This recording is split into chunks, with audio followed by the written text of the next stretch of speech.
From the JAMA Network, this is JAMA Otolaryngology Head and Neck Surgery Author Interviews. Conversations with authors exploring the latest clinical research, reviews, and opinions featured in JAMA Otolaryngology Head and Neck Surgery. Hello, and welcome to our listeners from around the world.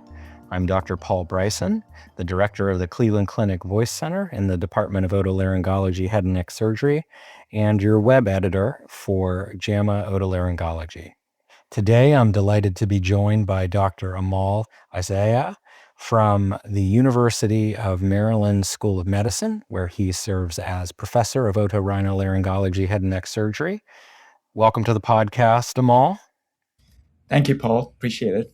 And we're also joined today by Dr. Matthew Shew from the Washington University Department of Otolaryngology Head and Neck Surgery, where he serves as assistant professor. Welcome to the podcast, Matthew.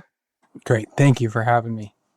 Well, I'm excited to talk about both of your articles or viewpoints on the topic of deep learning in otolaryngology, from promise to practice.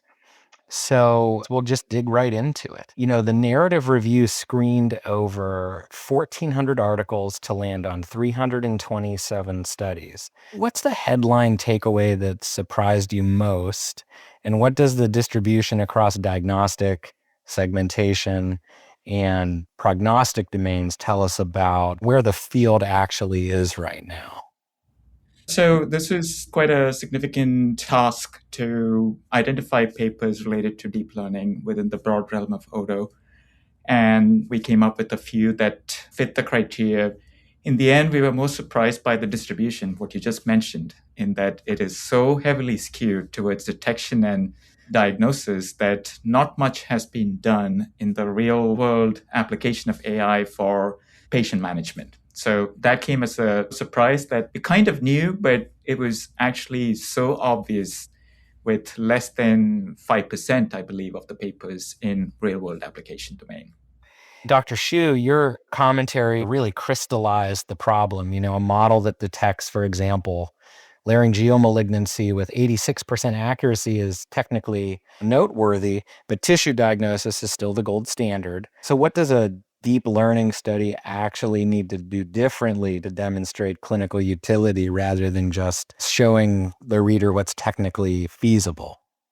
First and foremost, I think it's important that with these questions that you ask, I think a lot of the data sets that are given to us are kind of by convenience that are really driving what we're doing. And this is an exciting technology. This is doing a lot of good things, but I think we have to start transitioning to how's this actually going to change what we're going to do clinically. And we want to try and avoid this overhype of AI. And I think we saw this back in the 80s, and they call it the AI winter because it was essentially overpromised and overhyped and it underdelivered. So we're trying to avoid that. So I think when you are looking at these applications, you really got to figure out what clinical challenge you're addressing. And so be more hypothesis driven now instead of just convenience driven.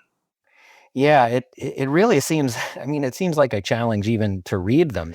I don't know about you both, but I will have these come across my email for peer review, and it's a learning process. I feel like each time as I read the methodology, I'll give a plug for our journal and for the JAMA network in general. There is a really nice series on artificial intelligence and an opportunity to educate oneself, but how do you both approach the methodology when you read these papers, and what are acceptable error thresholds across different applications? Do you have any tips for the listener about looking at the methodology? Because sometimes the results sound great and amazing, but looking under the hood, that's where you have to understand what's being done. Yeah, so from my end, when I look through these papers, the real perception of overfitting is almost immediately apparent when you see results that are fantastic. It's like 95% accuracy, 99% accuracy. But on a different note, I would say within our field, otolaryngology, we are so cross-functional. We have imaging, we have acoustics, we have surgical technique, we have human interactions, and we're all proud of the breadth and diversity of what we find in otolaryngology, and to almost a fault, because you look at studies in radiology, I feel it's much easier to understand because they focus on a single technique: image interpretation, segmentation, calculation of volumes, cross-sectional area, and whether a radiologist's work can be duplicated and so on. I think it is just fundamentally so much more difficult within otolaryngology coming in to understand the clinical relevance of a paper, because most often you're looking at methodological success, but clinical relevance is hard to pass out, and we're not there yet. So I struggle, and in fact, most of the time, just based on our lab's background, things that are more imaging focused, we tend to understand a little better. But the others, we have to go back to reading. I have to certainly go back to reading what it's about. And the field is so far ahead now compared to what it was just 2 months ago with new models, new fitting techniques. So it's always a struggle to keep up. Yeah, I mean, it's you talk about sort of this data set problem. Are there any specific subspecialty areas within our field where you think it's actually feasible to assemble these multi-institutional data sets? I guess one example that comes to mind, there was a paper in our journal looking at middle ear effusions and using pictures from the operating room to kind of set up the model. What do you think are the areas ripe for this in our field? First of all, I couldn't agree more with Dr. Isayat. I'm constantly reading because it's so rapidly changing. But, one of my mentors here at WashU told me best within otolaryngology, we're a little bit behind other fields, but you got to start somewhere. And even if it is a smaller data set compared to the sexy 100,000, 200,000 patients, you got to start somewhere. To the example you gave about the middle ear effusions, right? This is where clinicians have to be part of it. You asked about the methodology. You can't just take it at face value. You got to go look at table 1 and say, okay, is this data set, distribution and everything, are we really attacking the right question, right? And just make sure, to Dr. Asai's point, that's how you avoid overfitting, right? It's all about the data set, because these AI algorithms are totally agnostic to how they get there. They don't care. They just want to give you the best value possible. So, for example, the middle ear effusion one, it's push out a little bit of a pet peeve of mine, but yeah, it's great when you can get that beautiful picture in the OR and they can tell you, and that's how we train our residents: fluid, no fluid, then you make the incision and they go from there. But that's not real life, right? And I think real life is the kid that's squirming and kind of fighting you. Yeah. And in urgent care, right? Like maybe with a non-otolaryngologist. Yeah, those are what you have to train the data on. And truthfully, you can amass those data points better. To the point too is you have to get a variety so that it's generalizable. The OR is too late. And so if you're really going to do it, it's got to be probably something that's done in the urgent care office, the pediatrician office, but then the otolaryngology office, just to get images, whether it's on your phone or some other type of mechanism that you can implement in a truthful way. And even if you amassed a data set of 200 or 300, that's a great starting point. And this is where I think it's also important, like even these negative findings are really important. Yeah, no, a negative study is important. I agree. Amal, your review highlighted federated learning as another potential solution to this data set problem while preserving privacy of the patient. Can you briefly explain a little bit more about what federated learning is and why it might be relevant for us in otolaryngology? Yeah, so federated learning, as the term suggests, it's very federal. So you have a central architecture of a model that you deploy across different sites. But when you transmit data or the results from the model application at the different sites, you don't need to send patient details. You only need to show results at each site and the model weights that got you there. So getting that back to the central model will allow it to be tweaked further and fitted further on the data. And when it goes forward and gets deployed again, it just performs better. So it's almost got this Bayesian flavor that the updated weights lets it perform just a bit better when facing new data.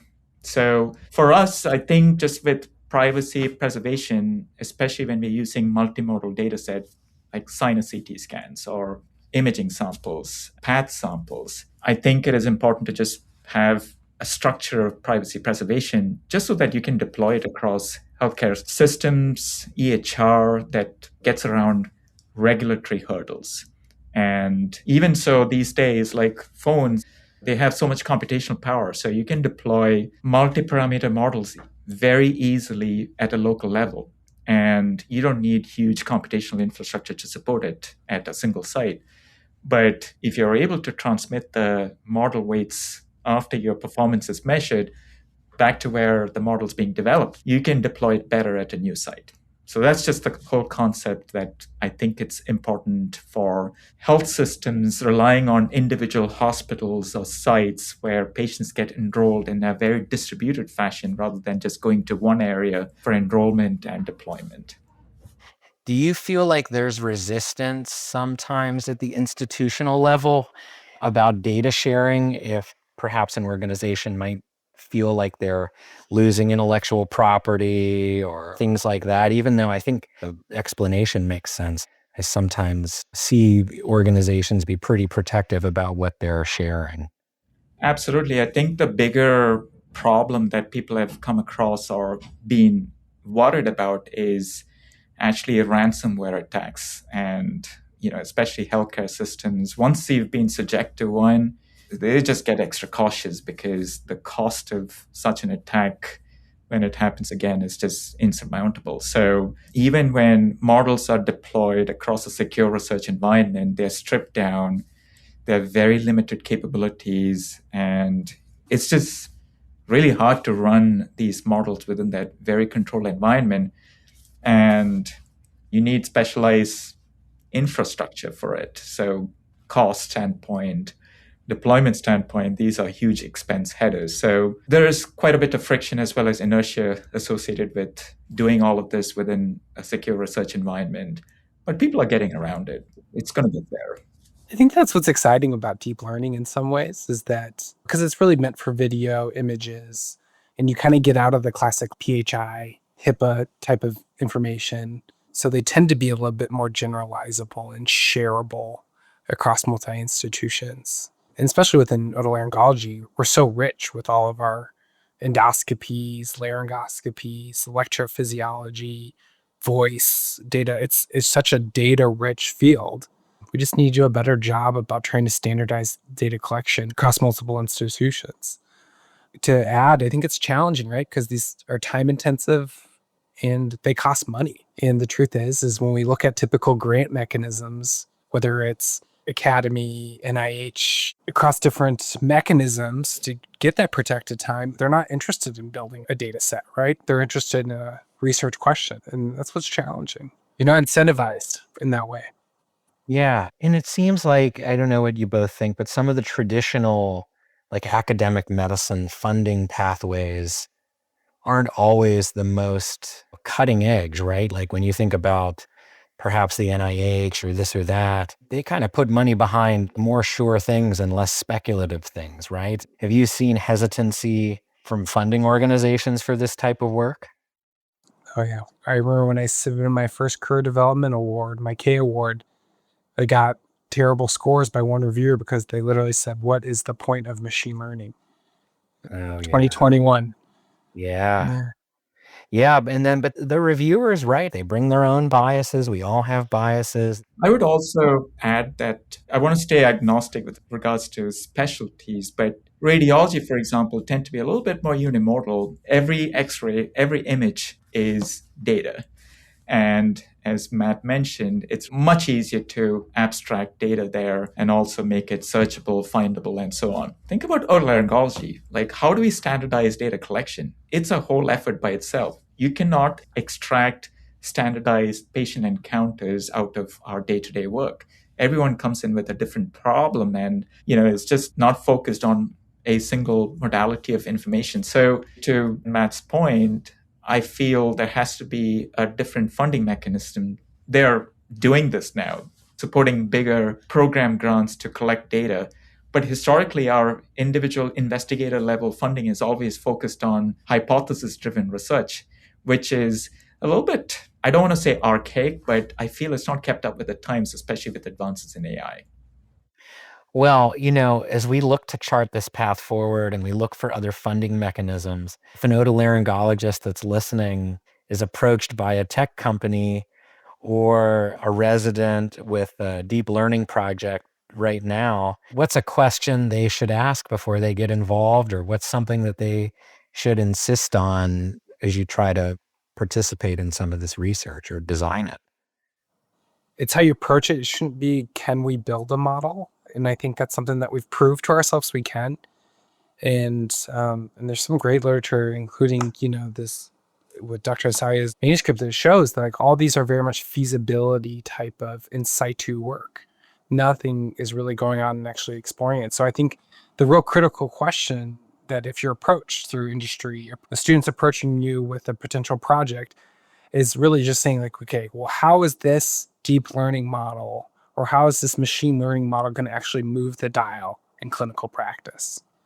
And then that's how you should be approaching it so that it can ultimately reach the clinics in a positive way instead of just being another, look at our AURC sensitivity, specificity, check, okay, move on type of thing. And as we look ahead, where do you see the field? And things happen really fast. So I won't say 5 years. That feels like forever. Where do you see it in the next 2 years, within otolaryngology?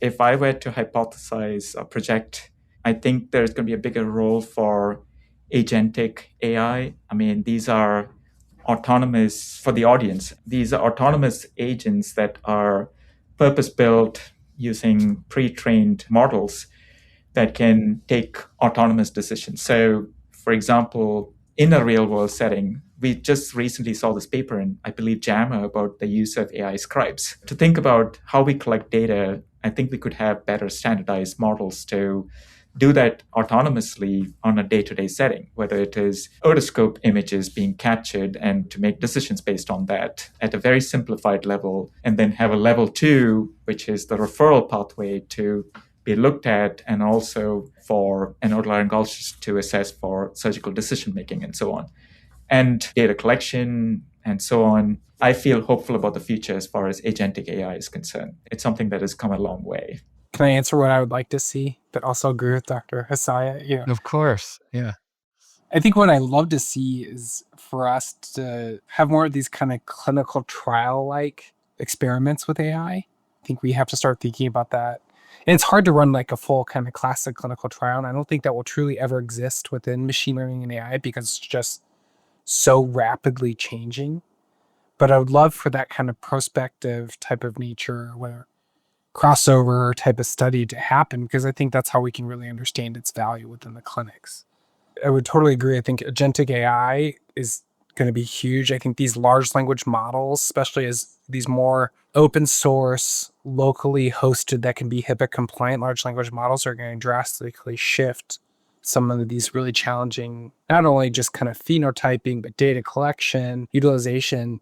And I give the classic example, I think 2 years ago, if you would have asked a lot of academic otolaryngologists or otolaryngologists as a whole, can you use ChatGPT to help you write your manuscript? And I think 2 years ago, everyone would be like, no, that's not ethical. Now, I would argue if you're not using it, you're behind the times. It's just so rapidly changing. And I think these large language models and agentic AI, I could not agree more, are just going to shift our thinking in a big, big way over the next kind of 2 to 3 years.